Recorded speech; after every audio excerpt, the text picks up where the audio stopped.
السلام عليكم أصدقاء شير السينما في حلقة جديدة. وفي حلقتنا النهاردة قررنا إننا نجيب لكم أحدث أخبار الدراما والسينما المصرية وآخر مستجدات مشاريع جميع النجوم القادمة. ومن غير كلام كتير كالعادة بسرعة نبتدي حلقتنا.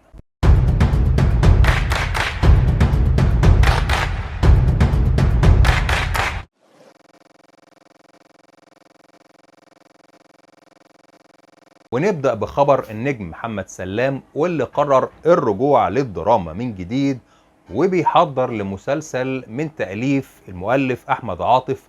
وأحمد عاطف ده هو اللي ألف قبل كده المسلسل الناجح والمتميز بالطو واللي لقى نجاح كبير وقت عرضه، والمسلسل هيكون بعنوان كارثة طبيعية. واستمرار للنجاح اللي بيعيشه للنجم هشام ماجد، الراجل قرر الخوض في فيلمين متتاليين. اولهم هيكون فيلم برشامة واللي هيشاركوا البطولة النجوم ريهام عبد الغفور وباسم سمرة ومصطفى غريب وكمان طه الدسوقي.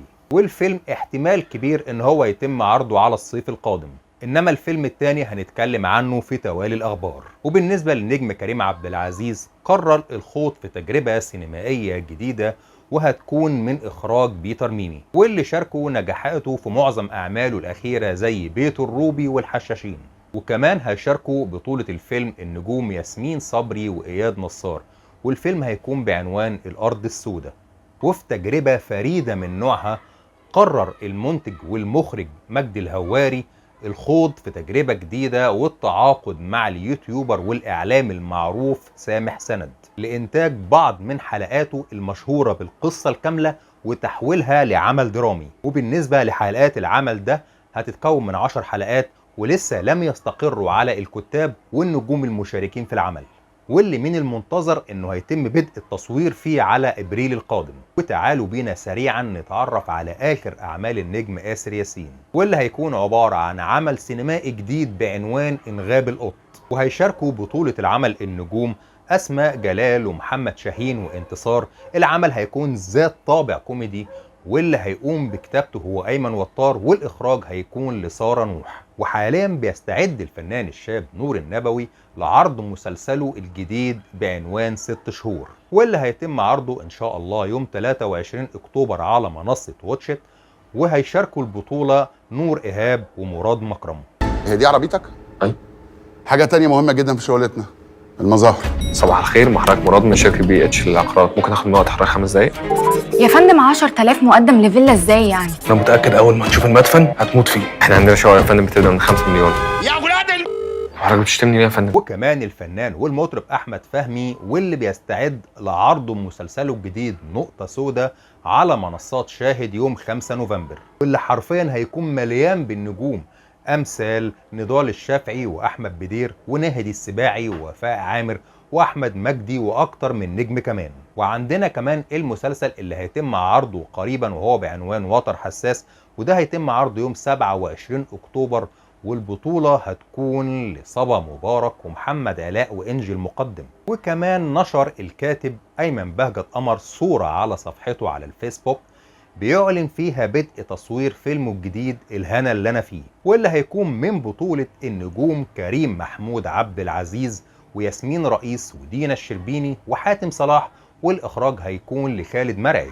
وعلى فكرة لما اجتمع الكاتب والمخرج دول قبل كده قدموا لنا رائعة آسف على الإزعاج، فعلى الأساس ده احنا منتظرين برضو عمل هيكون ممتع جدا. ونوصل دلوقتي للفيلم الكوميدي والفانتازي دراكو رع، واللي بتحكي قصته عن أخين هما أحمس ورمسيس، ودول يعتبروا آخر مصاصين دماء فضلوا عايشين من العصور القديمة، وبيبدأوا في التخفي لآلاف السنين علشان يظهروا في وقتنا الحالي. الفيلم هيكون من بطولة شادي ألفونس وخالد منصور، وهيتم عرضه في السينمات يوم 30 أكتوبر. دي أحسن طريقة عشان أعرفكم حقيقة الدراكو.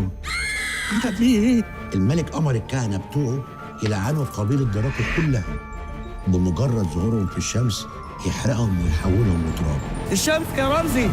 ولازم يشربوا دم بشري علشان يعيشوا. ونروح سريعا دلوقتي علشان نتعرف على آخر أخبار فيلم الفستان الأبيض. والفيلم ده تم اختياره للمشاركة في مهرجان الجونة السينمائي القادم، واللي هيشارك في بطولته ياسمين رئيس وأسماء جلال وأحمد خالد صالح، وهيكون من تأليف وإخراج جيلان عوف في أول تجاربها الإخراجية الطويلة. في عريس وعروسه هيلفوا على فستان فرحهم، ليله فرحهم. اعملي حسابك محدش فاتح الليله الواقفه وبكره العيد. انتوا عارفين مسلسل زهرة وازواجها الخمسة؟ غادة عبد الرازق يا بنت المحظوظة. وبعد رفض النجم احمد عز لاكتر من عمل فني وتصريحه انه الفترة الجاية مش هيخوض غير الاعمال الكبيرة ذات الانتاج الضخم، وعلى نفس السياق بيواصل تصوير فيلمه الجديد فرقة الموت، واللي هيجسد فيه دور ضابط شرطة بيطارد خط الصعيد، والفيلم هتدور احداثه في فترة الاربعينات، والفيلم هيكون مليء بالنجوم وعلى رأسهم آسر ياسين ومنى شلبي ومحمود حميدة وبيومي فؤاد.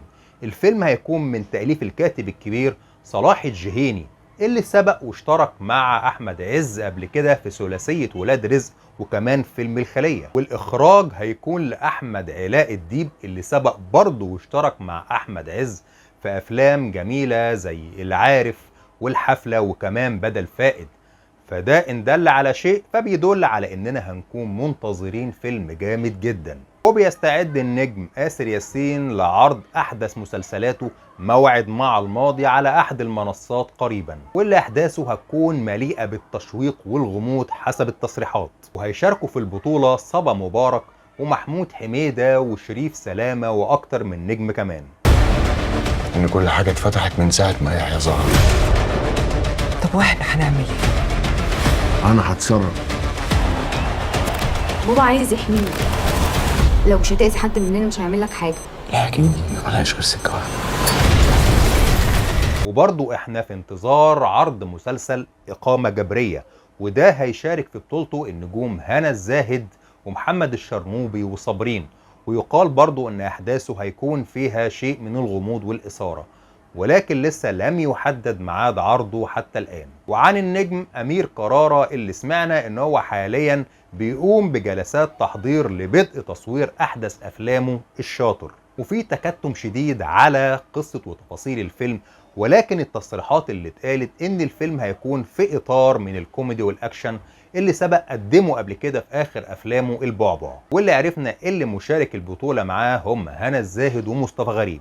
وعن اخر اخبار النجم محمد هنيدي واللي لسه مستمر في تصوير احدث افلامه الجواهرجي، واللي بيشاركوا البطولة فيه النجوم منى زكي واحمد السعدني. واستمرار للحالة الفنية المنتعشة اللي بيعيشها هنيدي، وقع كمان على عقد فيلم الاسترليني اللي هيبدأ تصويره مباشرة بعد الانتهاء من تصوير فيلم الجواهرجي. ونيجي بقى لتاني فيلم معانا للنجم هشام ماجد واللي اتكلمنا عنه في أول الحلقة، وهو هيكون فيلم بضع ساعات في يوم ما، وهي عبارة عن رواية تم تحويلها لعمل سينمائي للكاتب محمد صادق اللي سبق قبل كده وقدم فيلم هيبتا. ومن المعروف ان هيشارك في بطولة الفيلم ده اكتر من نجم امثال مي عمر واحمد السعداني ومحمد سلام وعائشة بن احمد، والاخراج هيكون للمخرج عثمان ابو لبن. وكمان بيستعد النجم احمد السقا لبدء تصوير احدث افلامه احمد واحمد، واللي هيشاركوا بطولة الفيلم ده النجم احمد فهمي،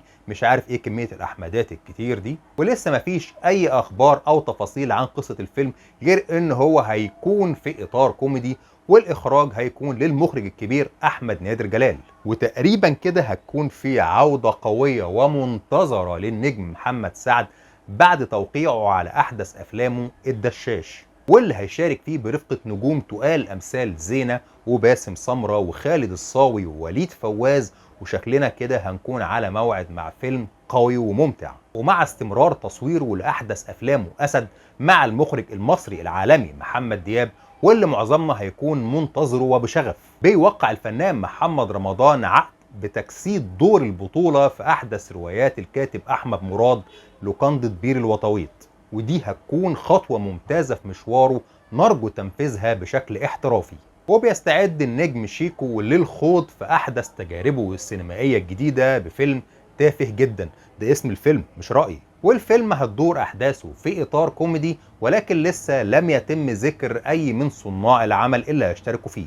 ومع آخر خبر هيكون معانا وهو فيلم روك الغلاب، واللي هيكون بطولة النجمة دنيا سمير غانم وبالاشتراك مع النجوم محمد ممدوح وبيومي فؤاد ومحمد ثروت. والفيلم هيدور في قالب كوميدي ممزوج بالأكشن عن فتاة بتعمل كحارسة شخصية لأحد رجال الأعمال، ومن هنا هتتوالد الأحداث الكوميدية المشوقة، والفيلم هيكون من إخراج المخرج الممتع أحمد الجندي. وبكده تكون خلصت حلقتنا، وأرجو لو الحلقة عجبتكم ياريت ما تنسوش إنكم تشتركوا في القناة، وياريت كمان ما تنسوش إنكم تشتركوا في صفحتنا على الفيسبوك، هتلاقوا اللينك بتاعها موجود أسفل خانة الوصف. وياريت كمان ما تنسوش إنكم تفعلوا جرس التنبيهات علشان يوصلكوا كل جديد بشكل مستمر، وما تنسوش إنكم تدعمونا بلايك وبشير، واستنونا في حلقة جديدة من شريط سينما.